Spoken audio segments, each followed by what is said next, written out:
Doctor Anjan Shastri, doctor Anjan Shastri.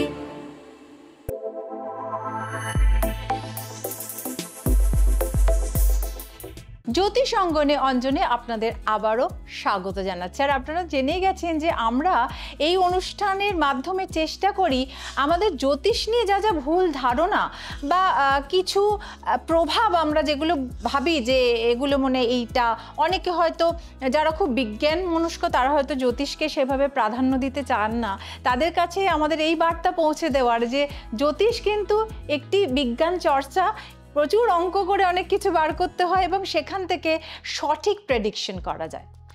আজকের বিষয়বস্তু কিন্তু একটা অন্যরকম হতে চলেছে। আমরা জ্যোতিষ দরবারে অনেক রকম নক্ষত্রের নাম শুনে থাকি।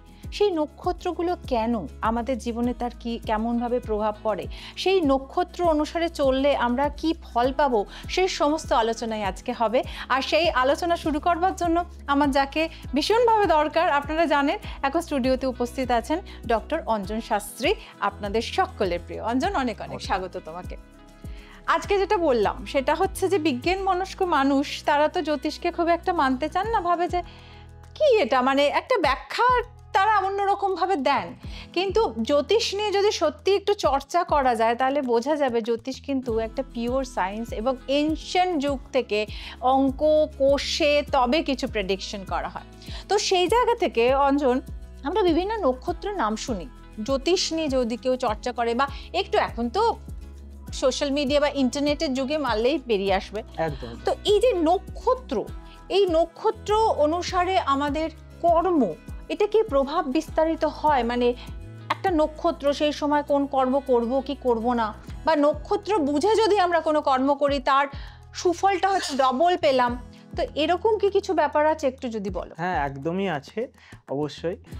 আমরা সবসময় যে কোনো, এর আগে আমরা এপিসোডে আলোচনা করেছিলাম যে কোন দিনে কি কাজ করব, কোন সময়ে কি কাজ করব, শুভ সময় নিয়ে আলোচনা। এই শুভ সময়েরই একটা বিশেষ পার্ট হচ্ছে নক্ষত্র। আচ্ছা, আমরা আলোচনা করেছিলাম যে সেদিনের কি নক্ষত্র, আমরা কোন কাজটা সম্পন্ন করছি এবং সেদিনের যে নক্ষত্রটা সেটা আমার ক্ষেত্রে শুভ কি অশুভ এগুলো যেমন দেখতে হয়, তার সাথে দেখতে হয় অ্যাকচুয়াল আমি কোন নক্ষত্রটাই কোন কাজটা করছি। অর্থাৎ পার্টিকুলার কিছু কিছু নক্ষত্র আছে যেই নক্ষত্রটি সেই কাজটির জন্য উপযুক্ত। আচ্ছা, আমাদের যেমন প্রথমত কয়েকটি ভাগ আছে, যেমন স্থির নক্ষত্র, লঘু নক্ষত্র, মৃদু নক্ষত্র, হ্যাঁ, এইভাবে বেশ কিছু ভাগ আছে। হ্যাঁ, এই ভাগগুলো এবং স্থির নক্ষত্রের মধ্যে কিছু আছে, সেই নক্ষত্রগুলোতে কি কি কার্য হয়, লঘু নক্ষত্রের কি কি কার্য হয়, বা এই ব্যাপারগুলো কিন্তু আমাদের একটু দেখে নিতে হয়। আমরা শুরু করে দিয়েছি আমাদের আলোচনা যে এই নক্ষত্র বিশেষে কিভাবে আমরা কার্য করব। দেখো, নক্ষত্র তুমি বললে স্থির অস্থির, এগুলো তো আমি এত ডিটেলে বুঝি না। একটা সাধারণ মানুষ হিসেবে আমার কাছে যদি প্রশ্ন থাকে, ধরো কেউ গৃহপ্রবেশ করবে বা বাড়ি বানাবেন বা ছেলের পৈতে দেবেন, এগুলো কি পার্টিকুলার কোনো নক্ষত্র আছে যেটা দেখে করা উচিত? এই যে গৃহপ্রবেশ বা হয়তো গৃহারম্ভ, এগুলো কিন্তু উত্তরাষাঢ়া, শোভনা, এই নক্ষত্রগুলোই কিন্তু খুব ভালো হয়। আচ্ছা আচ্ছা, আমাদের পঞ্জিকাতে সবসময় এই 27টা নক্ষত্রের একটা ক্যালকুলেশন থাকে। হ্যাঁ, এই 27টা নক্ষত্রের মধ্যে প্রতিদিন এক একটি নক্ষত্র নির্দেশ করে। তার মধ্যে আপনি হয়তো দেখতে পাবেন যে এই নক্ষত্র অর্থাৎ উত্তরাষাঢ়া নক্ষত্র কোন কোন দিন পড়ছে, সেই নক্ষত্রে এই ধরনের গৃহপ্রবেশ বা উপনয়ন বা গৃহ নির্মাণ শুরু করলে, মানে ভিত পূজোটা সেদিন হলো আর কি। হ্যাঁ, বা এই নক্ষত্রই কিন্তু আরো যেটা হয় সেটা হচ্ছে যে কোনো হয়তো কোনো কর্মের, হয়তো আমি একটা চাকুরি পেলাম, আমি জয়েন করলাম, খুব ভালো হয়। আচ্ছা, কিন্তু দেখো ম্যাক্সিমাম ক্ষেত্রে তো জয়েনিং ডেটটা কোম্পানি দেয়, মানে যেখানে আমি জয়েন করছি, সেটার ক্ষেত্রে মানে এটা তখন হবে না, হবে না। কিন্তু মানে যে কোনো, এটা শুধু চাকরির ক্ষেত্রে নয়, হয়তো আমি কোনো একটা বিজনেস শুরু করছি। আমি সেটাই জানতে চাইছিলাম, মানে আমি এটাতেই যেতাম যে আমি হয়তো একটা বিজনেস শুরু করছি, সেই সেই নক্ষত্রটার সেই সময়টা মানে বা সেই দিনটা, মানে যে ওই নক্ষত্র যে দিনে অবস্থান করছে সেই দিন দেখে আমি সেদিনটা শুরু করব। আচ্ছা, যে ফ্ল্যাট কেনা, গৃহ নির্মাণ, ভিত পুজো তো বলে, ফ্ল্যাট কেনাতেও কি এই নক্ষত্রটাও ঠিক বাড়ির গৃহ ক্ষেত্রে এই নক্ষত্রগুলোই ভালো কাজ করে। আচ্ছা, উত্তরাষাঢ়া হচ্ছে রবির নক্ষত্র। অর্থাৎ রবি হচ্ছে যে কোনো ক্ষেত্রেই খুব ভালো ফল দেয়। হ্যাঁ, মানে সাফল্যের একটা দিক। রবি অগ্নিকারক গ্রহ, অর্থাৎ সেদিনে যদি শুরু করা যায়, বা শোভনাটা হচ্ছে চন্দ্রের নক্ষত্র। আচ্ছা, এই চন্দ্রের নক্ষত্রেতেও কিন্তু এই ধরনের কোনো কিছু করলে অবশ্যই খুব শুভ হবে। তবে হ্যাঁ, একটা বিষয় দেখতে হবে, তার ক্ষেত্রে হয়তো আরো বেশ কিছু নক্ষত্র আছে, এবার তার মধ্যে কোন নক্ষত্রটা সেই জাতক বা জাতিকার ক্ষেত্রে ভালো, এটা আমি কিন্তু আজকে যেটা বলছি এটা ইন জেনারেল বলছি। এটা হতে পারে হয়তো তোমার ক্ষেত্রে উত্তরাষাঢ়া নক্ষত্রটা অশুভ নক্ষত্র, তাহলে তোমাকে হয়তো একটা বাদ দিয়ে একটা চুজ করতে হবে।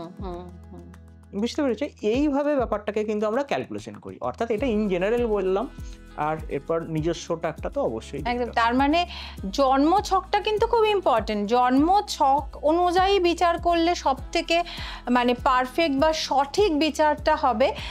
কিন্তু আমরা একটা জেনারেল আলোচনা করছি যে নক্ষত্র বিশেষে কোন নক্ষত্রের অবস্থানে কোন কাজ করলে সব থেকে সুফল পাওয়া যায়। ডক্টর অঞ্জন শাস্ত্রী সমাজের বিভিন্ন স্তরে জ্যোতিষ শাস্ত্রকে এগিয়ে নিয়ে যাওয়ার জন্য এবং সঠিক পথপ্রদর্শক হিসেবে দীর্ঘদিন ধরে কাজ করে চলেছেন, এবং তাতে আমরা অনেক মানুষ দিনের পর দিন উপকৃত হয়ে চলেছি। এরকমই কর্মস্বীকৃতির জন্য তিনি ভারতবর্ষে এবং ভারতবর্ষের বাইরে অনেক অনেক অনেক সম্মানে ভূষিত হয়েছেন। দেখে নেব তারই কিছু ঝলক।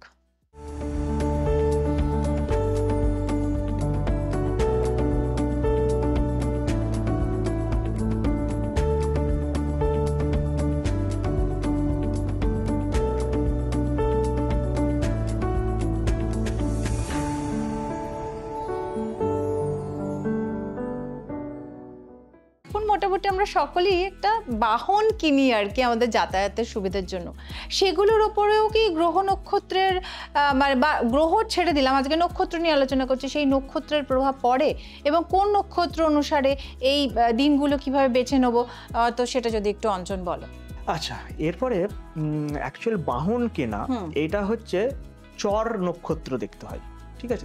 চর বলতে কি, আমরা এখান থেকে ওখানে চলে যাচ্ছি, স্থির নয়। এর আগে যেমন স্থির নিয়ে আলোচনা করছিলাম, এবার চর নক্ষত্র যেমন হচ্ছে শতভিষা, ধনিষ্ঠা, শোভনা, এইসব নক্ষত্রগুলো কিন্তু এর আন্ডারে পড়ে।